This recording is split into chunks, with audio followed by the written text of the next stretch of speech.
have your prop. Charge all the glow tape. Curtains going up.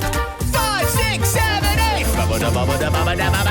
We got Big Theater Kid Energy.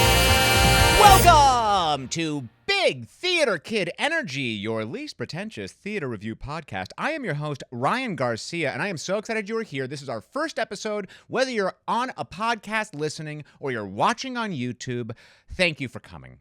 And I want to let you know a little bit of what's coming. We're going to do a review of the show Am I Roxie? Starring and written by Roxana Ortega, directed by Bernardo Cubria, and that is at Geffen Playhouse. And my guest today is Ben Giroux. Let me do an intro before you even say anything, Ben. Ben is so friggin' prolific as an actor, as a writer, as a producer, as a director, as a voiceover artist. As I think you have a music? Yeah, too? a little bit. Oh my God. I was looking up things about you. A social media creator, appeared in over 100 episodes of television, countless commercials, has a production company by the name of Small Red Cape, and has 4.6 million followers on TikTok. Woo! Ben, what do you got, like 25 hours in your days? Well, you and I were talking about this actually at the show last night about how I think in 2025 you have to be a multi-hyphenate creative. Yeah. You can't just be an actor anymore. And No, so I it's think so true. you and I both pride ourselves on that. But I feel like you've been doing that for a long time. Yeah, I don't know if this resonates with you, but in the early days of my acting career, I'm a short guy. I was going out, you play one too many Christmas elf or go to one too many Christmas elf auditions in commercials, and it's like, you know what, I think I want a little bit more for my career. So in the early days of playing too many height specific things, I was like, you know what, F this. I want to start making my own stuff. I want to build a production company, and so yeah, we've really built Small Red Cape into a pretty solid boutique production company where we make commercials and music videos and TV pilots, and we've got a couple things in development. It's unbelievable. And it is this thing I remember a while ago thinking, this industry owes me nothing. So if I sit here and wait for what it's willing to offer me, then I'm just going to take all the elf auditions or whatever that thing is. Unless I make a choice to put myself out there and show the industry what I can offer. Create the image I want to create and tell the stories I want to create. You really want to feel like you're in charge of your own volition in this town, especially now where things are lean and things have sort of decentralized from LA and there's a lot of people out of work. You want to feel like you're in charge of your own momentum. And I think we can do that as creative people by taking agency for our own, creative careers. Yeah.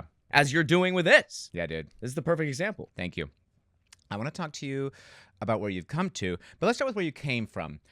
I feel like, as we are cut from the same cloth in a lot of ways, I feel like you were, let me imagine for a moment.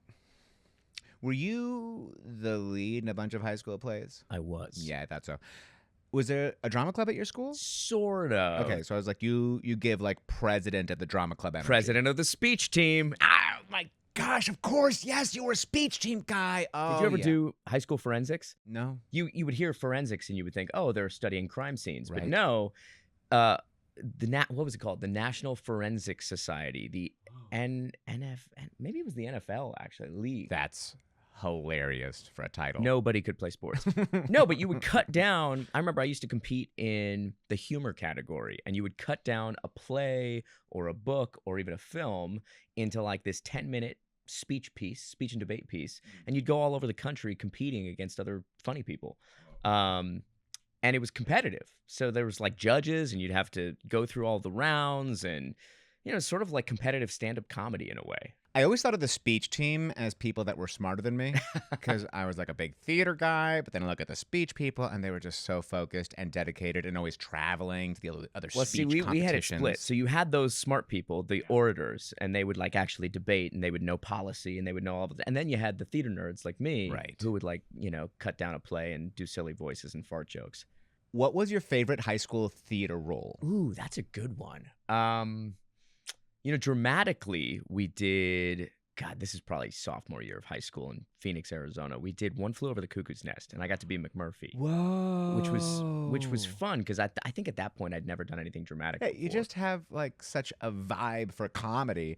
I feel like comedy can be so much more challenging than drama, that you see a lot of comedic actors go and do drama very successfully, but it's rare to see a dramatic actor actually be able to succeed at comedy. You and I know each other from Nickelodeon and doing silly voices together, which is all comedy. Was there a role you didn't get in high school that you couldn't have been more upset about? Oh, that's a good one. I have one. I'll start. Let me hear it. I joined the Try Guys, and many people in the Try Guys community already know this, but Keith Habersberger of the Try Guys had just joined Neuqua Valley High School, our school, his senior year, and immediately was the lead in every single play.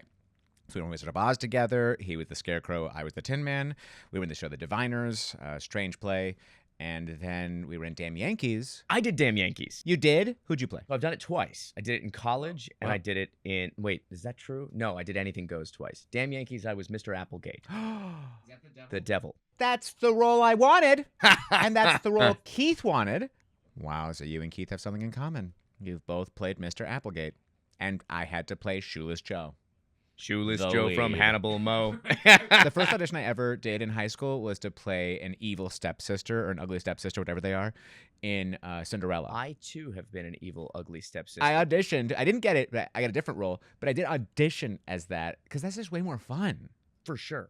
Although I will say, when I was an ugly/evil stepsister in a panto version of Cinderella that we did at the Pasadena Playhouse, the amount of stuff that you'd have to do before the show in terms of makeup and costumes and all the costume changes, like, it was a brutal performance because of just the amount of extra stuff. Usually, for me, most of the theater I've done, you throw on your shirt and your pants and put a little powder on and you're good to go to run on stage. So that was a challenge. I hate if I'm seeing a show and people are having dinner at a table and a fork falls off the table and nobody honors it because they're like, oh, it's not my blocking to grab that fork. Yeah. And I'm like, Keep it loose. get You the adapt. fork off the ground. Be a human. I remember, I'm sure you have stories like this too from your own theater experience, but I was doing The Miracle Worker in high school. Oh, wow. Very serious Yeah. show. I was playing James Keller, so Helen Keller's, I think, brother. And there's this like really intense dinner scene where they're trying to figure out how to get Helen the help that she needs. And I sit on the chair in the dinner scene and the chair completely explodes and I fall to my ass. And, even in a serious show, you got to sort of riff and like build that as part of the scene. So I remember talking about how faulty the furniture was in our house. I remember doing a panto with my buddy Garrett Clayton. He was like a prince and I was, I don't know, some goofy knight or something. And we're in the woods talking about the princess. I forget what show we were doing. And we had these head mics. And his mic just stopped working. So instead of just pretending like all was well, we did the entire scene where he's talking into my head mic. And we played the like very strange and hilarious sexual tension that brings in like hey there, so we're alone a lot as 100%. the knight and the squire. The so- audience was howling. I remember it was one of my favorite experiences on set because it was just we just yes-anded the moment. So yes. Okay, quick question. Favorite place to sit in a theater? The orchestra, mezzanine, balcony, box? I am a first row of the mezzanine guy. First row of the mezzanine. Okay, good. Now, I asked that question before I could remember. What is the mezzanine? It's the balcony. The first row of the first. Oh, the first row of the balcony. Great. That's you. That's your thing. First row of the balcony. Like some distance. I do like a little bit of distance, but I want to be in the middle of the orchestra. Yeah. Like row F in the middle. Because then, like, if the audience is raked, as it should be, I'm probably like close to eye level with their nipples. And like, but I can see the full stage. I'm not looking up their noses from the front row. You're thinking like a tall person. I'm thinking like somebody who has had one too many experiences sitting with Amazonians in front of me. Oh, and I can't see anything. I hadn't in fact, even considered that. I got to Wow. give you this quick anecdote. Yeah, go ahead. The first Broadway show I ever saw, I was in New York with my mom on my college audition tour. I was auditioning for Juilliard and NYU and all the stuff that you do when you're a senior in high school. And so we go to the discount ticket place in Times Square. The TKTS. TKTS. And we got tickets to Urinetown. I don't know if you've ever seen it. I was in Urinetown in college. I love Brilliant. Urinetown. I played Brilliant. Mr. McQueen. Yes, brilliant show. And so we get our tickets and they're like, oh, row 14. Great. That sounds awesome. We're super no, close. I don't Row like 14 where was this the story is last going. row of the theater, which is still fine, whatever. Super excited to be going to see a Broadway show. and the two tallest humans of all time sit in front of me and my mother, who's 4'9", 4'10". And so she's like, well, we can't, this is impossible. We literally can't see anything. So she gets up, she talks to the usher, and she's like, is there anything you can do? And he's like, well, we may have some sort of booster situation we could work out for you. So we're thinking he's going to come back with like a cushion or something we can sit on. He comes back with two plastic McDonald's style, like children's, like toddler booster seats. And she's like, well, this is ridiculous. We're not going to sit in that. And I like, Ma. It's well your pride, Ma. I live in Phoenix, Arizona. Nobody knows us here. Like, I want to see the show. Who fucking cares? Yeah. So we sat on plastic McDonald's style booster seats, had the best seats in the house. I felt like I was on a throne. Wow. It was amazing.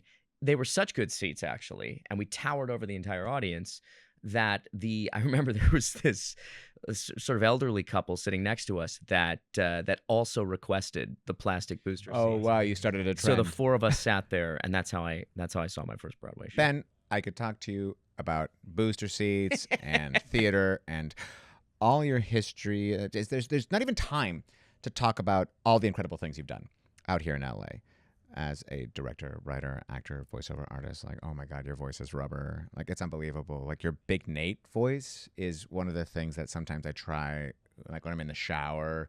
I'm like, can I do that? And no. I just talk to myself in the shower as Big Nate sometimes, remembering what it was like to have a show. Wow. But I don't even know that voice makes no sense with your body. Honestly, the toughest voice was, we did a show called Bunsen is a Beast at Nickelodeon probably 10 years ago. And I had to go on vocal rest for 2 days before every session we did. Whoa. Because I was playing Mikey Monroe, and the voice was so high-pitched for 22 minutes of a show. it was, yeah, you got to adjust that gain on that. You Dial that waveform down. I have blown out your Logic Pro. Yeah, it was full on sucking helium. Holy shit, that was impressive. Okay, let's jump into the Geffen. We're here to talk about Am I Roxie? Am I? Which, by the way, I love. I hope that everyone that talks about this show says it like that. And people are going to say, oh, I'm going to see Am I Roxie?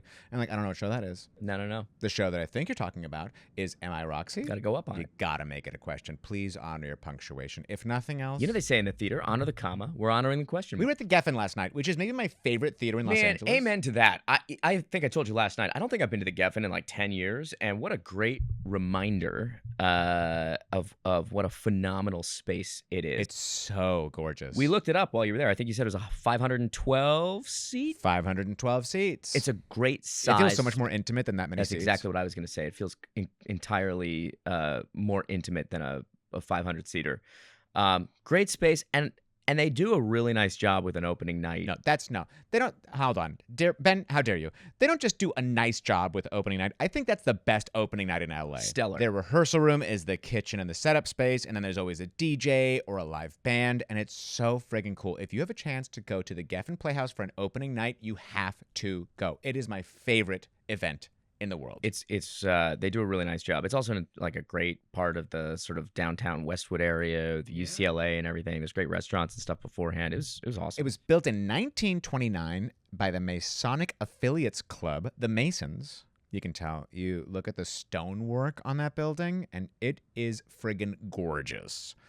What we saw last night, we saw a show in the Gil Cates Theater. Oh, I didn't realize they had two. Yeah, they have the Audrey Skirball Kennis Theater, which is right next door, has 149 seats, and that one can become in the round. It can become proscenium. It can kind of shift and change. I saw a show there that was like a bar with the Lonely Few, and it was like a rock band, and it was rocked out. Anyway, we saw Am I Roxie? Honoring the question mark. Written by and starring Roxana Ortega. A Nickelodeon alumni. Oh, so much to talk about there. In our Nickelodeon There's so family. much alignment here. There is. I have so much alignment also with this show, which we're going to get to. Honoring and the also question mark. directed by Bernardo Cubría. What Ortega. a cool name, by the way. First response to it, I had so many things I related to the show. Like her being a voiceover artist, her being a Hispanic actor, her being a first-generation American who doesn't speak Spanish because her parents wanted her to assimilate. I heard you audibly respond to that moment. I in was the like, show. mm-hmm. Yep. Dealing with the guilt and shame that came with whatever religious and Hispanic upbringing. Her tias, when she had those three tias that she's talking about her aunts, God, that was all my life growing up in Miami. All the aunts having like very strong opinions and so strong personalities and just coming in and like very much a matriarchal society, which is very much what I think was being showcased last night. There was just so much of it that really spoke to me. So, before we get into it, what kind of expectations did you have going into the show? I have produced solo performance theater before, right out of college. Have you started in solo performance as I well? have. I've done 2 solo shows. Wow. It is an unbelievable undertaking that requires some real guts, to just be on the stage alone for that long. Yeah. It's a marathon. You know, we were commenting on she had multiple opportunities to sip water last night and drink more, Roxana, and didn't really drink much. And I was amazed by how little water she had during that experience. But look, I think solo performance is when it's at its best, it's about something that's very vulnerable and personal, which this show was. And it's about sort of laying bare that vulnerability in a way that there's nothing else you can lean on stage to save you in solo. You know, even in stand-up comedy, we talked about this a little bit. You've got the audible laughter that you're getting. You can kind of lean into that sort of back and forth with a crowd in stand-up. You know, when you're in a traditional show, you can lean on your other actors if you flub a line or if a prop goes haywire or whatever. When it's solo performance, you are there, and it's just you in the audience. And so the level of guts that I think it takes is to be commended, especially with Roxana's show about something so deeply personal. And let's talk about what it is, because just talk about it. It's about how she navigated the chaos of finding out that her mother has Alzheimer's and is degrading as a human and really reaching the end, and what kind of responsibility that puts onto her shoulders, and what the relationship is with her mother, and how to adapt in that relationship, and how it changes, and now that her mother's changed. And how to navigate that, as you said, culturally. Cultural, inner Hispanic that came out from her. That was like, hey, we take care of our own. Oh, yeah, that really, like, spoke to me. I do feel like I related so much. Like, I feel guilt being so far away from my family. Like, my mom and my dad and my sister, they're all over in Florida. And I'm way over here in Los Angeles. And I'm, like, barely, I see them, once or twice a year? And one of the most fun parts of the show is watching her character evolve into this new relationship with her mother that was on her mother's terms. Like, you felt her try to resist it for so long and keep things the way they were. And then when things got most successful within the show is when we got into the fun and games of the relationship, when she decided, what if I just accepted how things are from her perspective? We just talked about it. It's the spirit of yes and. She finally yes-anded the, without giving away, how the story unfolds. But once she sort of embraced what was happening in the spirit of yes and, like you said, there was this beautiful third act of their relationship and how it unfolded. And I will say that at the top of the show, and knowing, it's hard not to come into a show with the preconceived notions, but knowing that she's from the Groundlings Sunday Company, Groundlings being a huge sketch comedy improv house out here in LA. A lot of people from SNL had their start at the Groundlings. It's kind of a funnel up into that world. And knowing that she comes from sketch comedy writing and sketch performing, and also, what we do with like the animation for animated acting should be a little more turned up. I was thinking, like, is this going to have the emotional heft? Or are we going to be in a 90-minute sketch? And I was so pleasantly surprised at the moments of silence and the moments of connection and the moments of vulnerability, and how, especially through like the second half of the show when she settled into that, I was so surprised because I really didn't expect that this show that was presented to me was going to hit me there. Yeah, it was. I heard the sniffle. We heard the laughter, obviously, but I started hearing the sniffles around me in the audience as the tears started to pour. And I thought it was interesting, too. She didn't let too much of the pathos drift into melodrama either, because every time we would have one of those really satisfying moments, she would cut back into her, what did she call it, her inner Latina, there would be I thought there was a pretty good rhythm to punching out of the pathos into comedy again and Yeah. keeping those waves going. And I think there's an aspect of this show that's perfect for the first episode of this because Roxana Ortega has some big theater kid energy. Like, that woman was sustaining a level of energy for that entire show that was unrealistic. I agree. And I think the thing that stood out to me the most is how precise it was. Yeah. It was a very precise performance. Precise, but then there was like, there's someone in the audience, like, she mentioned a song and someone in the audience went like, uh-huh. And she stopped and went, yeah, right. Like, she was able to honor and play and have fun with whatever was Present happening. with the crowd, for sure. With what was happening with the crowd. Yeah. But some of those, that ability to have that precision with those larger, hilarious moments. But then one thing about working at the Geffen is that you're always mic'd, regardless, in that big theater. And it's mostly because some of the patrons require hearing aids, and so it's funneling that directly to them, but it's also boosting it to the back of the house. You don't have to project as much. You do have to project, but you don't really have to hit the back row because you are getting boosted, which I have conflicting feelings about. Like, I understand there's necessary for the audience, but I'm also like, You're a traditionalist. I'm traditionalist. I'm sorry. Because of that, it really allowed her to hit some of those more intimate moments in a way that she really succeeded at. Yeah, I agree. I think there was so much about this show that was successful.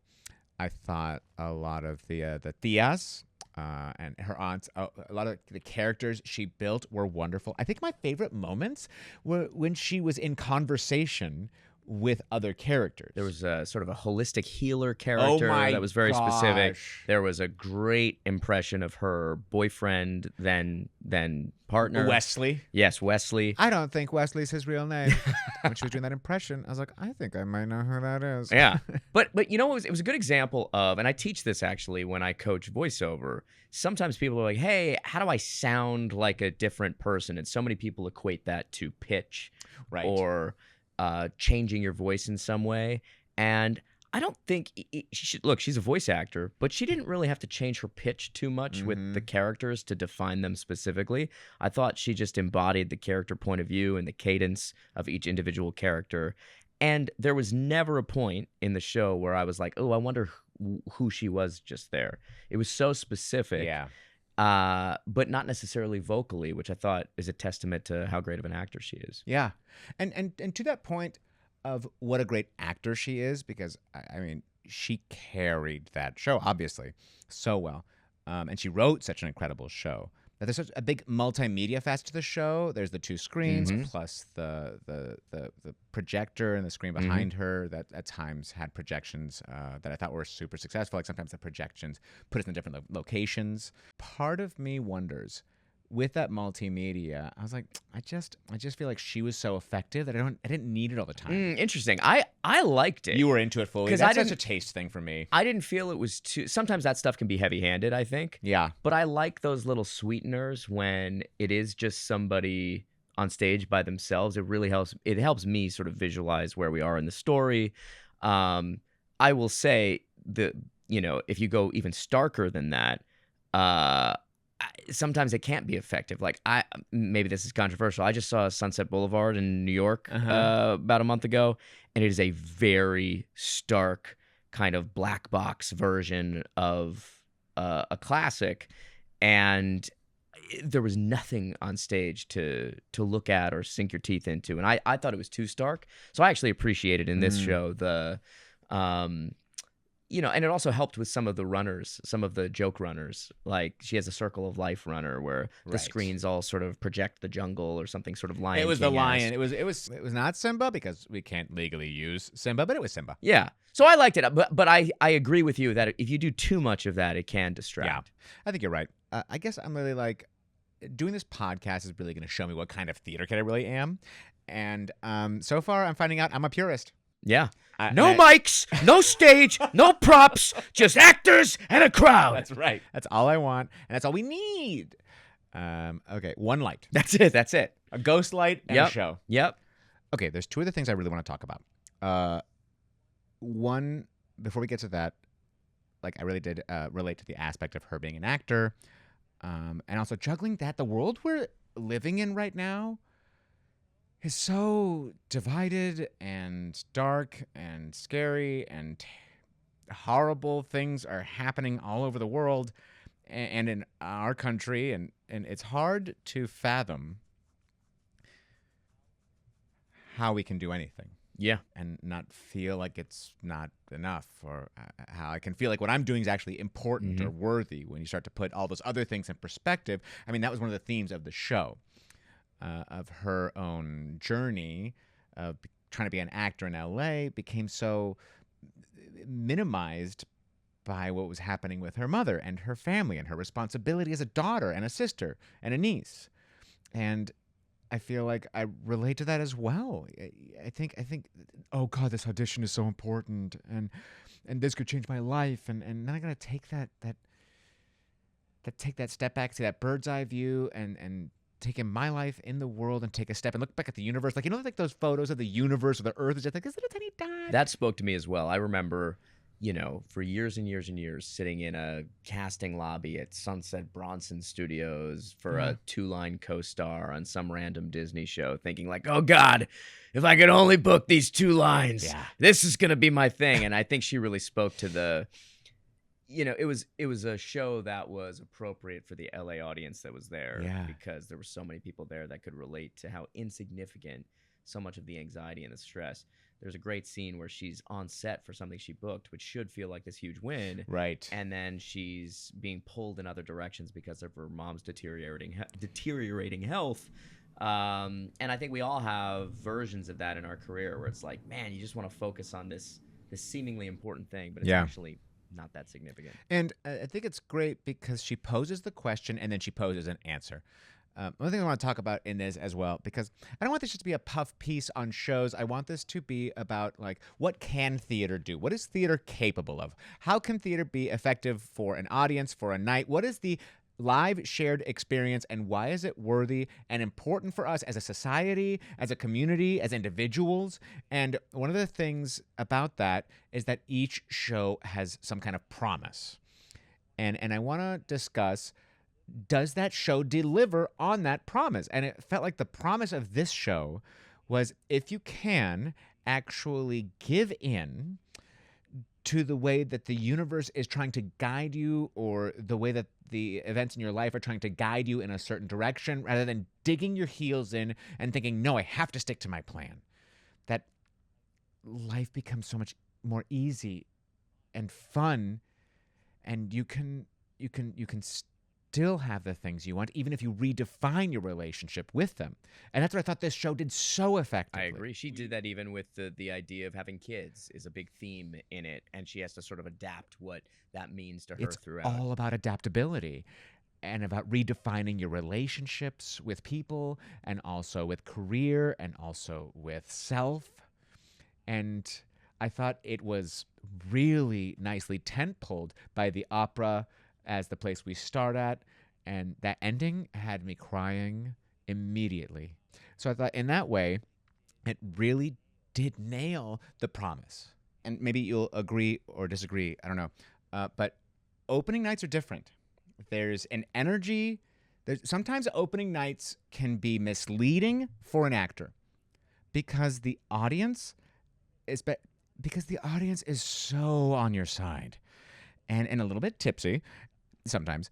And so they're like really giving, and it's hard not to let that infect your performance, and not to say that affected hers, but my feelings of like, oh, are we getting into sketch here? Is this show going to have heft? Came from that. And also, the audience had the same expectations because they know her right, background so specifically. So I actually thought that there were some laughs at the beginning of the performance that in another performance might not actually be moments that are intended to be funny. Right. Because the audience had expectations going in. Yeah. Because of who she is.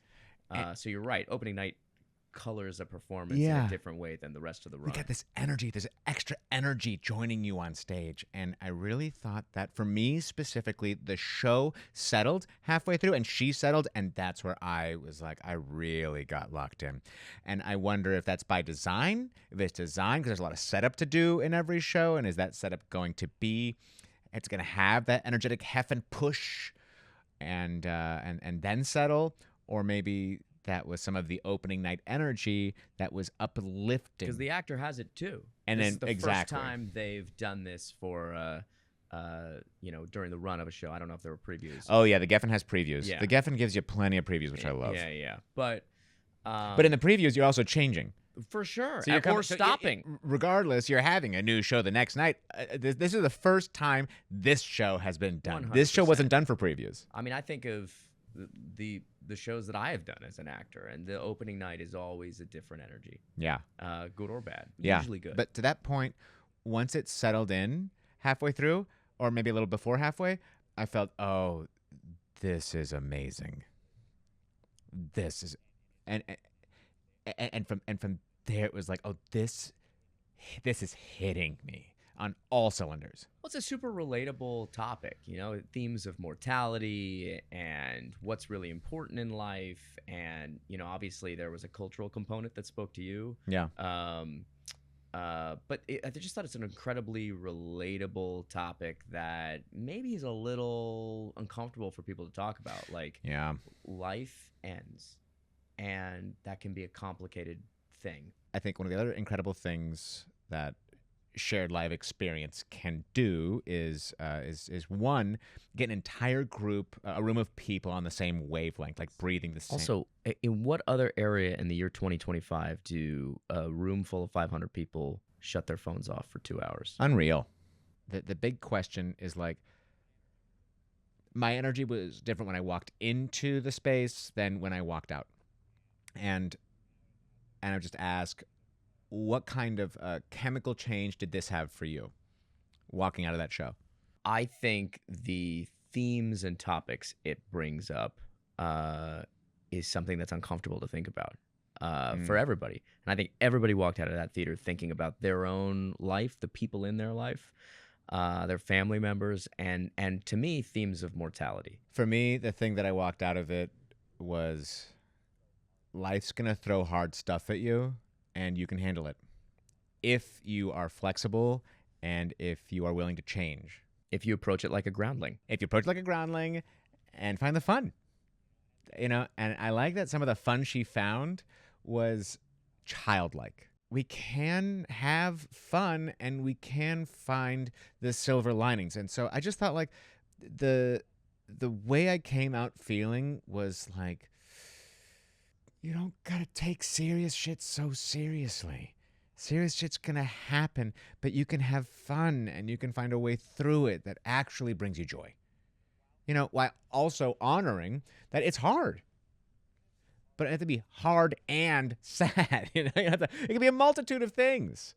I would definitely suggest people go see this show. Oh, for sure. And look, just going and supporting A, live theater in LA, but B, someone who is so authentically showcasing their own story in a really vulnerable, powerful, and funny way. Yeah. I think solo performance is an especially niche thing to go support. And I think that that's one of the important things too about this show specifically, and what I want to focus on is, like, you and I, we are not coming in as critics who don't know what it's like to try to build something. It is, you are working on something right now. You're working on a feature script. That's right. And it is hard.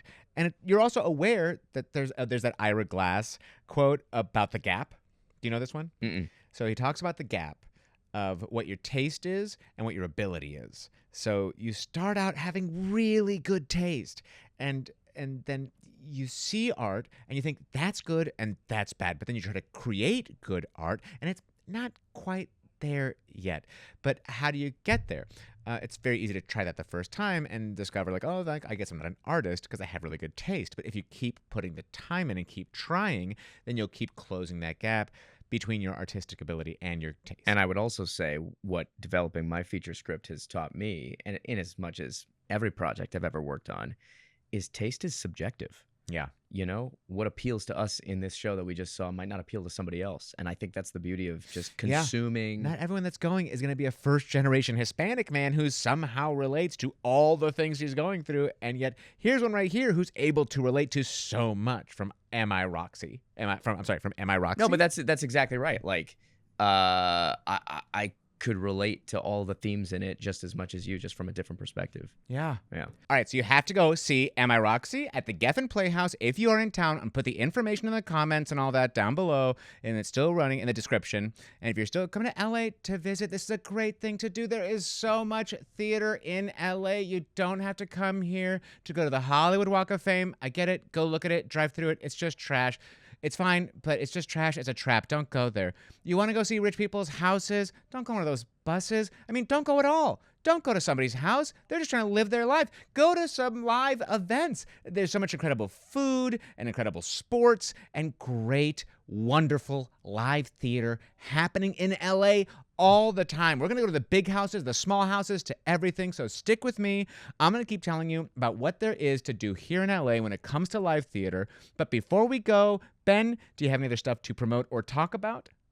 I've been working very hard with my writing partner, Arnie Pantoja, who was also on Big Nate with us, on a feature film script, because so many of our projects get tied up with giant studios or companies, and you start to lose a little bit of your control or what made it your thing to begin with. And that is a fine process to go through, but we're excited to sort of independently go make a feature and yeah, we'll see where it takes us, but that's going to be our focus for the next 6 months to a year. I gotta tell you, starting this podcast, starting something even this small potatoes in comparison to putting together a full feature, but it's a lot to do an indie project. Like, I was looking at it up. We're literally 4 weeks from when you and I saw & Juliet separately, but really close to each other, and that's when I had the idea. And from then to here, 4 weeks, I've done so much to try to get this thing off the ground. And who knows, I'm going to learn so much. Who knows if this first episode is going to be anything like the 10th episode, which is the point you made to me last night.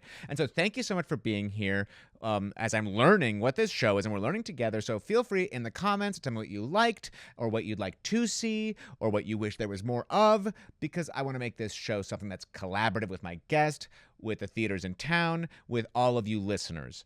And I could not have had a better first guest here than you, Ben Giroux, star of stage, screen, and microphone. Thank you for having me, and thanks for the invite to a great night of theater. I mean, I think that's the biggest thing to take away from this project is, like, anybody who is advocating for going to see live theater in LA, this podcast itself should be supported. And so go ahead and like and subscribe and do all the things, review, rate, all the things people ask you to do. And if you're looking for us, go to Big Theater Kid Energy anywhere. I've got the website, I've got Instagram, TikTok, YouTube, all the podcasts. Go follow us, go check us out, keep up to date, tell us your recommendations. So excited to have you. So excited to have you, Ben.